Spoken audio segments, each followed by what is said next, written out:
I am yet another of the sick brigade here at the conference, so if I run out of the room, I promise it's not that I object to what my panellists have to say, it's just to cough up a lung. I am responsible for open access and repository-related product development and community engagement at Symplectic, and my background is in libraries and research support. In our session today, we're actually kind of following on from some of the things that were just discussed in the Spot On Impact session. There were lots of familiar phrases about getting publications out there, getting data out there, getting methodologies out there.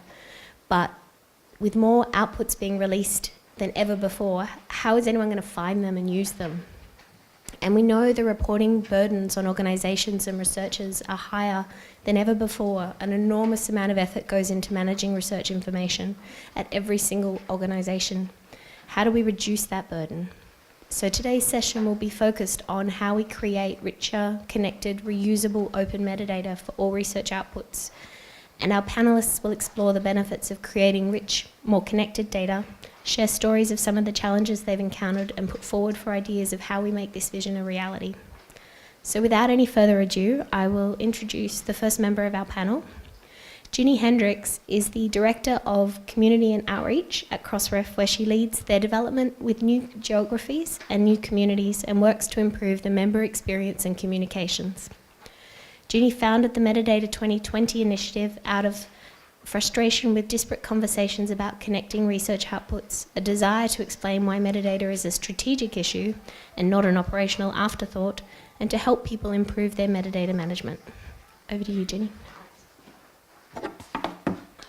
Thank you very much. And I know you should never start a presentation with an apology, but I just got off a flight from Singapore, so I'm going to apologise for pausing too much and hopefully won't stumble too much over my words. So yeah, I'm Ginny, I work at Crossref, and for those of you who don't know, we run a metadata registry of 92 million articles, books, datasets, conference proceedings, things like that. But today I'm going to talk to you about an initiative called Metadata 2020. As Kate said, I founded this just a couple of months ago in September, really out of a frustration.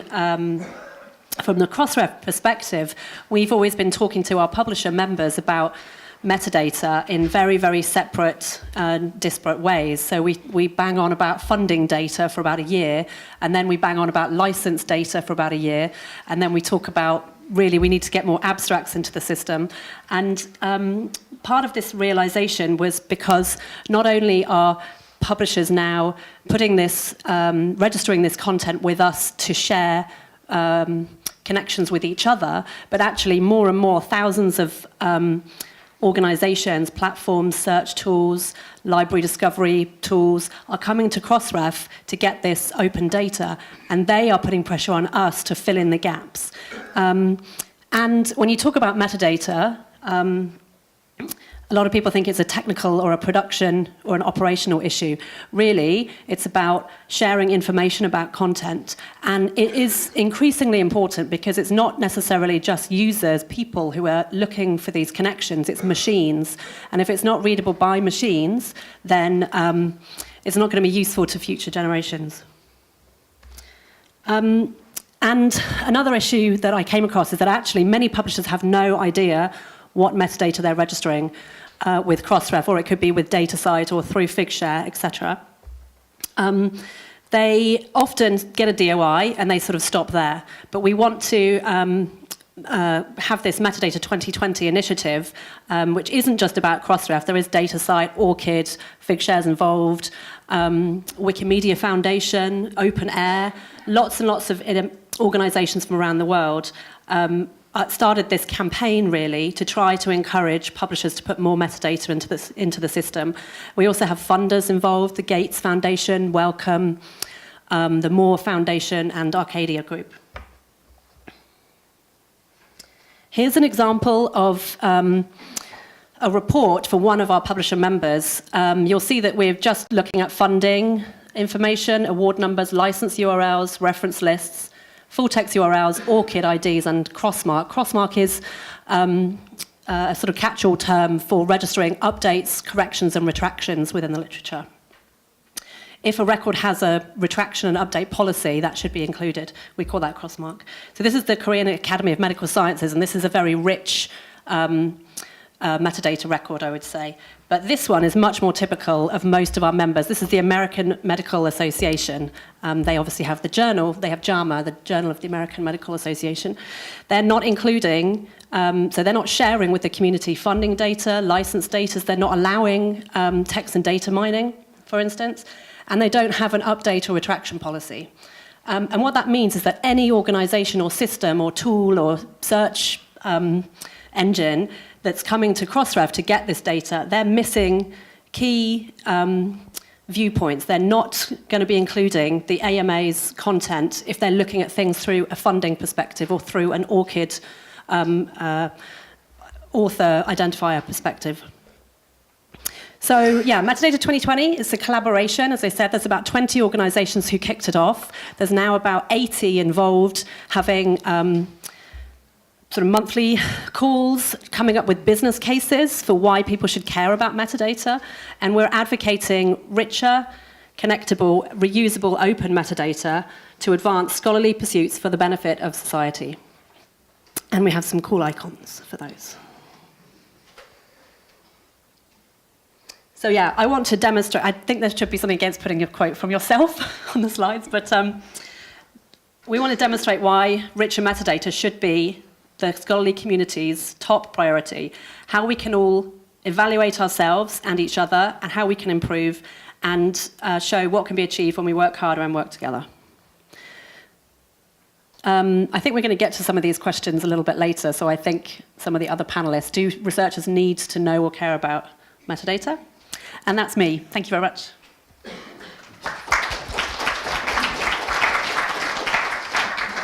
So our next panellist is Mimi Kashani, who is the implementation manager at Figshare, a research data repository and publishing platform.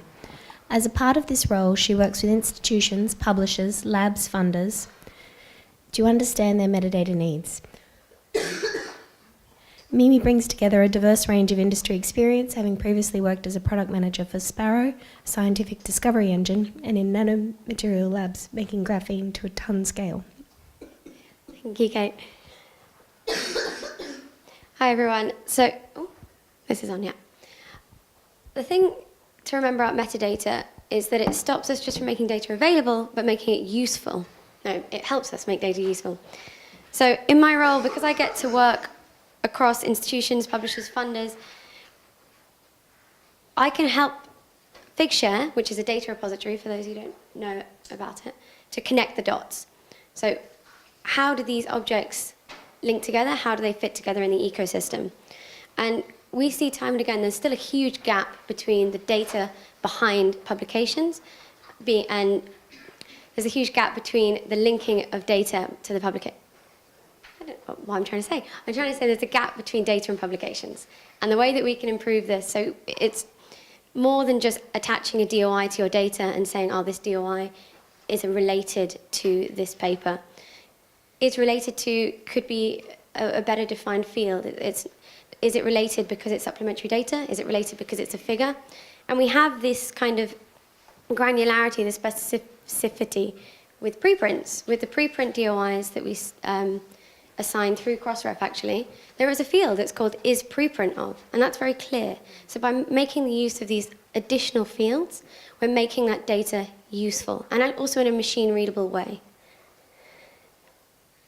You would be surprised at how difficult it is to actually try and link data. So we're capturing it from all of these different places, institutions, funders, publishers, and I've got kind of quite a few horror stories. In the publishing domain especially, you'd be surprised at the amount of metadata that gets lost along the way. So researchers spend hours, filling in every field of a manuscript submission system, but by the time it reaches production, half of those fields are lost. And, as a community, we should push back against that. And as a service provider, you have to be very careful as to where you choose to integrate with that particular client and in their workflow, because there'll be different metadata available at that different points. Mistakes are very common. So I've worked with more than one publisher who is still manually assigning DOIs. And what that means is they do this because they want them to be incremental, which is a whole another conversation we can talk about. But in doing this and having a person writing those DOIs, they make mistakes. And when they make mistakes, we get messy data and then have to spend a lot of time trying to clean it up. Those links become meaningless because they're fake. It's a mistake. So what can we do to fix this? We can encourage people to make the most of the schemas they have available. So I mentioned it already. We at Figshare have built a preprint server, the Chem Archive. We use Crossref DOIs. We make the most of that field is preprint of if that item is later published in a published journal. But I would like to see more meaningful fields in these schemas. So I mentioned is part of, is related to, is figure of would be really helpful. We know that this item is not just part of this, when I say item, I mean this data object is part of a publication, but we know why and how it was generated. So maybe that's a question for Crossref, maybe it's a question for DataSite, but I'd be keen to hear what other fields people in this room think would be useful to make our data not just available, but make it useful. Thank you, Vivian. I'm very sorry about that. It's a funny thing when it hits. So Dr. Arthur Smith is the Deputy Head of Scholarly Communication at the University of Cambridge. Originating from Brisbane, Australia, he began his research career studying physical chemistry at the University of Queensland. Now in the UK, he directs and manages the University of Cambridge's open access service, which strives to make all of Cambridge's research outputs open access. Thank you, Kate. So my perspective on all of this is a bit different to the kind of service providers that are disseminating some of this data. We, at the University of Cambridge, we run a research repository, which is actually probably the biggest one in the UK and one of the biggest ones in the world. Recently, you might have heard that we made Stephen Hawking's thesis available, which caused all sorts of problems for us, but it was a massive boon for open access, open research, and just being able to disseminate that research more widely was a fantastic thing. Along the way, we've realised a lot of things over the years about what it is that our repository does and how it links to different systems. And that all comes into the metadata, but also the research data that is actually in the repository itself and getting connections out between things. And I want to talk about kind of two different themes about connecting data, which is, one is definitions, and another one which is control. So definitions matter. We need to be able to very rigorously define what it is that is being shared in repositories, by publishers, by metadata agencies, so that in the future we can have systems, automated systems, that can go through and actually read the material that is there and make decisions about things. We have an enormous opportunity to actually do proper text and data mining from all the research that is there. We just need to open it up. And the sad fact of the matter is that people are actually dying around the world because researchers and scientists can't do effective research because they don't have access and they don't have the tools to find the research that they need. It's just, that's the way it is. We can do lots of things with connect data. And so that's where getting definitions is important. It's important that everybody has a license on the work that they're producing so that I know what it is that I can do with that in an automated way. If I don't have a license on something, then I don't know. This is where definitions around things like the terms of open access are incredibly fragmented. I'd like to see a lot more work done on defining what it is that open access actually means. And I know that's a massive discussion that's gone on for more than 15 years, but it is still one that needs to be resolved in some ways. So definitions matter. It's important that we have consistent ways of doing things. We, at the University of Cambridge, we are collecting manuscripts for compliance purposes for REF to make material open access. One of our problems is that we are collecting lots of material from our own researchers, but they don't always give us material on time or tell us about things. But there are plenty of other institutions in the UK that are doing exactly the same work. So there might be a manuscript in some other repository somewhere that is meeting those requirements. It would be really helpful for us if we could systematically and consistently work between institutional repositories in the UK and actually coherently put together that information so that we could know globally what it is that our compliance levels are, how much stuff is open access, where it is available. That would be fantastic. But at the moment, we don't have that cohesive strategy between institutions, and it's slow. I mean, it is getting there, but it is very slow. The other topic I wanted to talk about is control and, in a sense, the discoverability of outputs. I am extremely concerned that a lot of the research that is being done and a lot of the open research that is being made available is still in the hands of some very large publishers, and if we don't have control over how that material is being made available, then we risk, especially in the areas of research data, we risk getting into the same area where we are with journal publications, where there is complete control by a select few of publishers.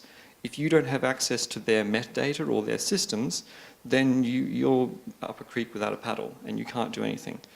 I think the research data community, open data community, is taking a good step in that direction of actually controlling that, because a lot of it is being held in open repositories.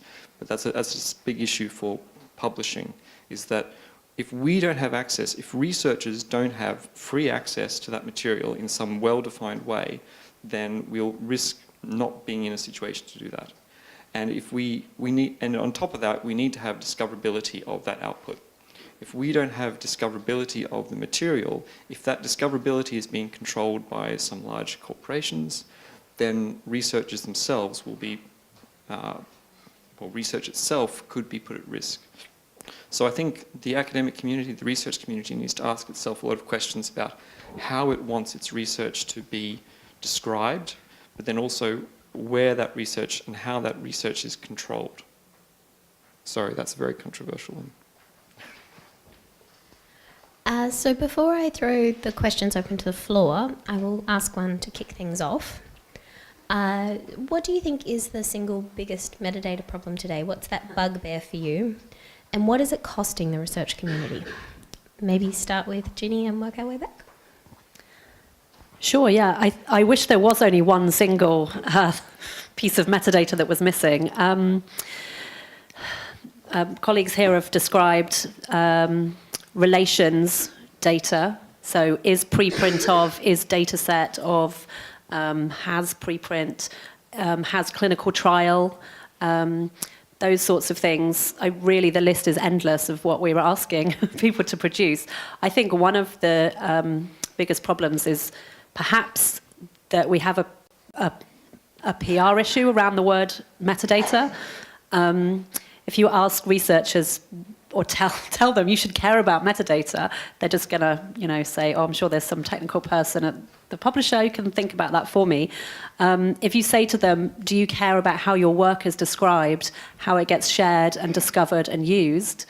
And yes, there's some technological capabilities that can enable that, but that's the essence of what we're trying to achieve here. Then I'm sure that every researcher watching and in this room and around the world would say, of course I do. So I think if we can start to talk about elevate the conversation to a much more strategic level and have a broader conversation about the purpose of what metadata can enable, that's not the means, that's not the end, it's just the means.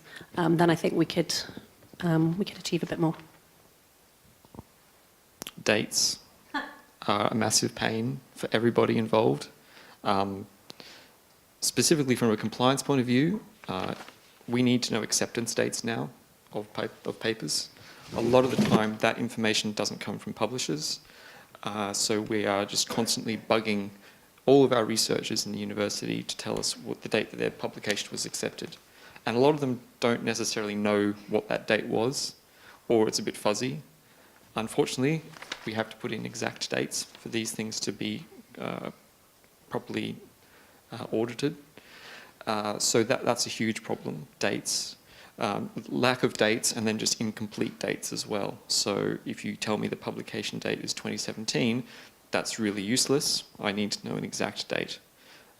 Telling me that it's summer 2016 is also no good for me either. I need an exact date, because a lot of the compliance mechanisms that we use are based upon knowing exact dates. So dates is the biggest problem that I find in the metadata that we get. And it's one that I don't know whether it's going to go away or not. It might, if publishers get their act together. But I know that publishers themselves have enormous problems internally in their own systems. So this isn't going to go away anytime soon.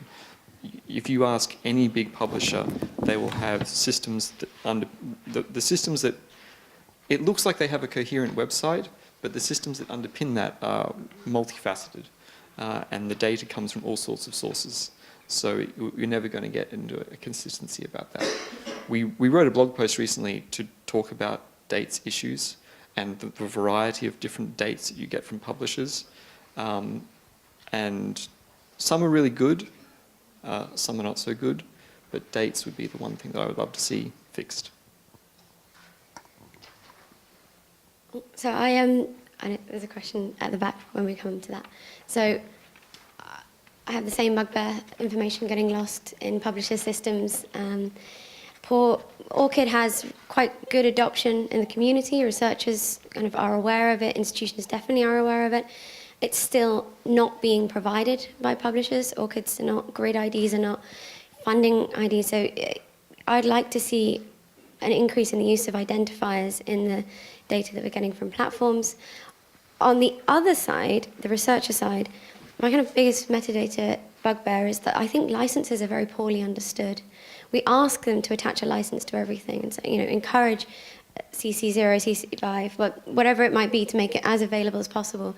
But researchers on the whole, in my experience, do not seem to have a good understanding of the license choices that are available to them, and are kind of wrapped by fear about what it means to put a certain license on. And I think as a community we could do a better job of educating them and helping them put the right license on it.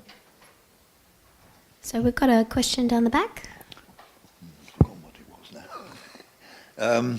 Yeah, dates. What do you do about preprints? I mean, I had a paper out since the end of May in bioRxiv, and it's just been accepted now by Royal Society Open Science. But it went through 5 versions on bioRxiv, or don't you count preprint servers?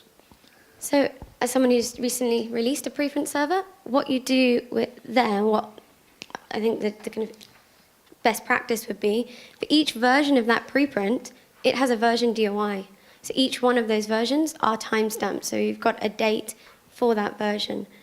It's not easy to then pass that information on. It depends on the systems that are accepting it, but making sure that that's recorded and there's an understanding of what's changed between each version, that's how I would solve that problem. I would add to that about the mention of relationships earlier. We're increasingly having interconnected research outputs. There's the preprint, there's the version of record, there's the data set, there's the supporting information. Knowing that these things are in some way semantically linked and being able to transfer that information so that if somebody finds your paper, they immediately find your data and the other things that go with it is really important. Yeah, I guess that is important. And it's only a matter of time before the publishing bit at the end vanishes, I think, and it'll all be preprint servers, and that'll be a great advantage. But I didn't realise it had a separate DOI each time you upload a new version. Is that right? If someone wants to answer that, I'm also mindful of time. So, Cameron, we've got another question down here. Follow up to that. I mean, who is responsible for updating those licenses? Is it the researcher's responsibility to make sure all these things are updated as we go along? I think that's an open question. I think the researcher has an interest. They're the main stakeholder. I think it's the responsibility of whoever looks after who's making the assertion. Generally, that has been a publisher.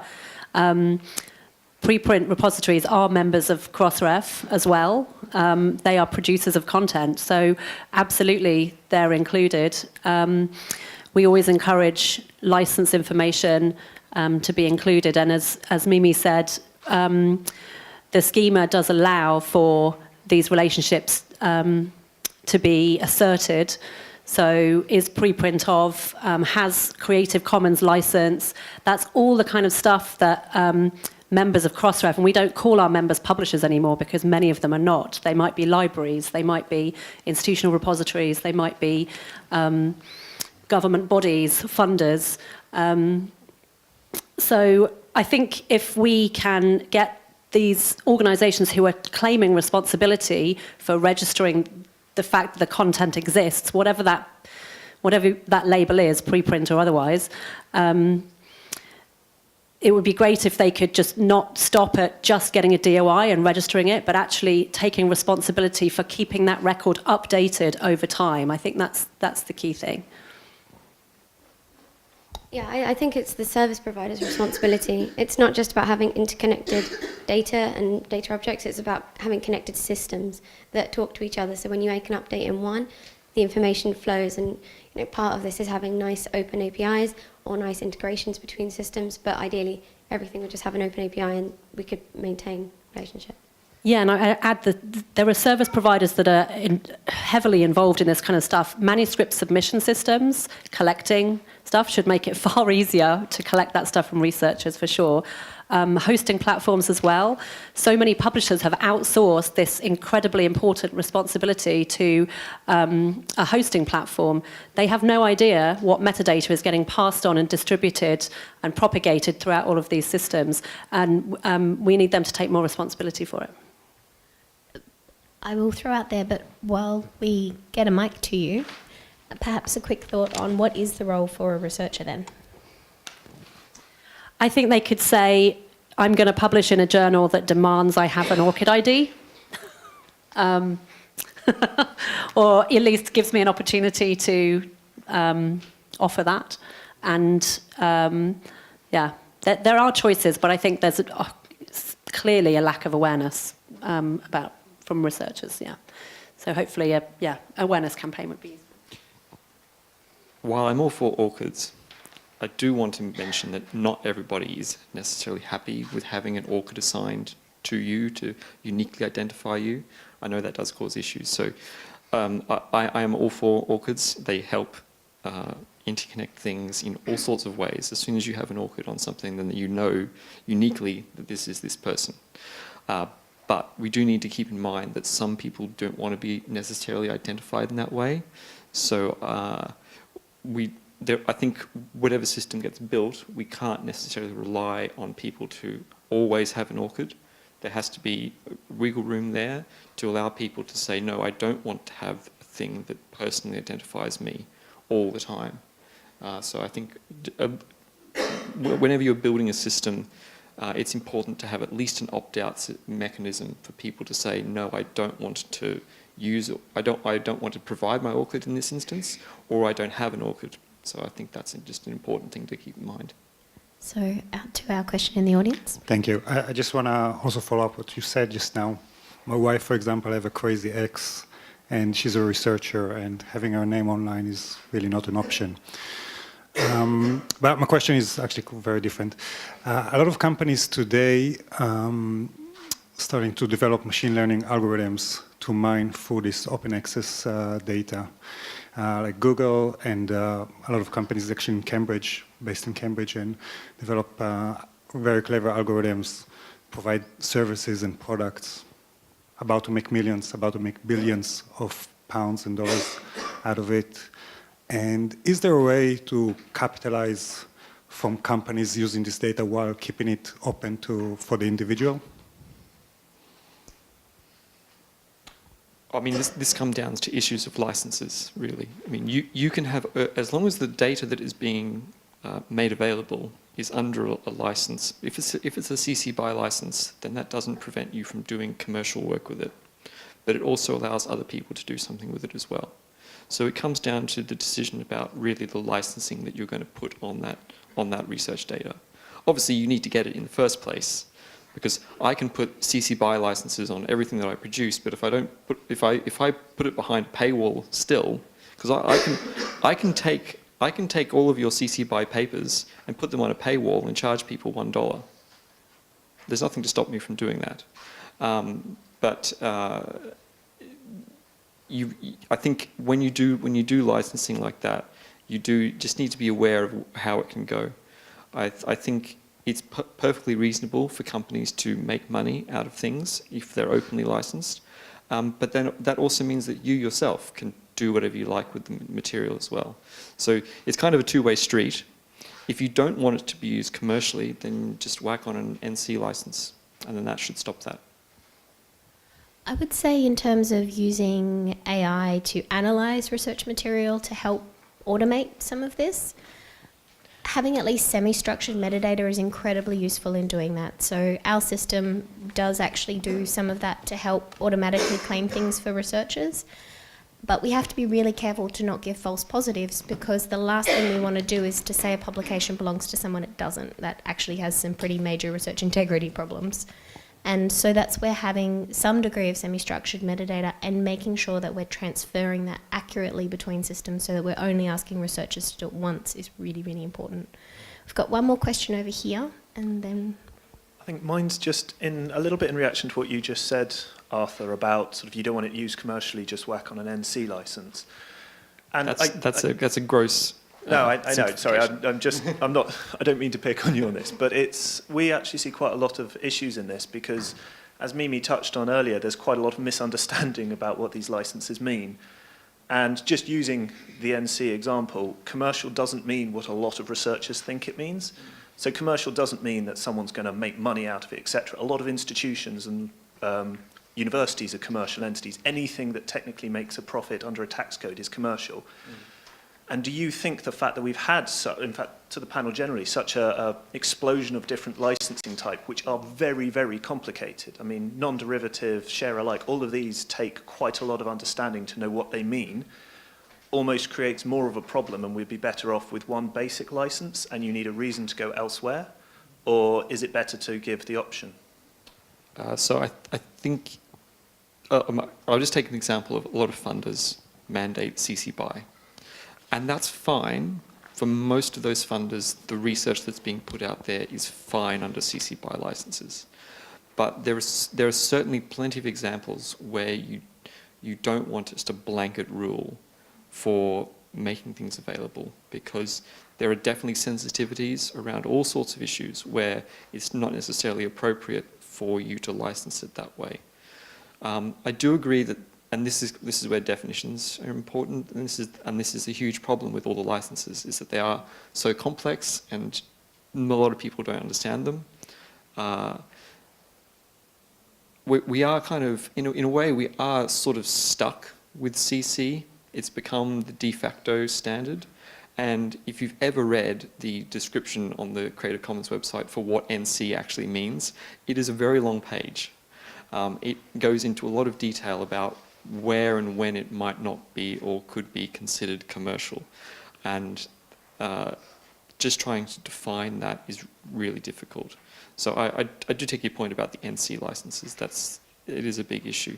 But yeah, the complexity around licenses, this happened in the open source community as well, the variety of licenses and the interconnectivity, how those licenses interact, like can you use a BSD license with a, all those kind of things.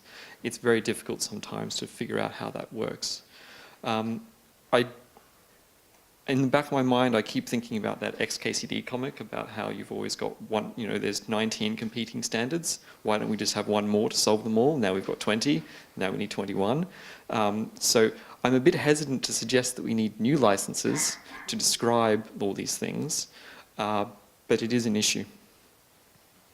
I'm afraid we do have to leave it there because I promised I wouldn't make you all late for the next keynote speaker. I know a couple of you didn't get your questions answered, so if you want to pop down and have a chat, please feel free to do so. Otherwise, if we can thank the panel and then move to the room next door where the keynote will be starting in 2 minutes.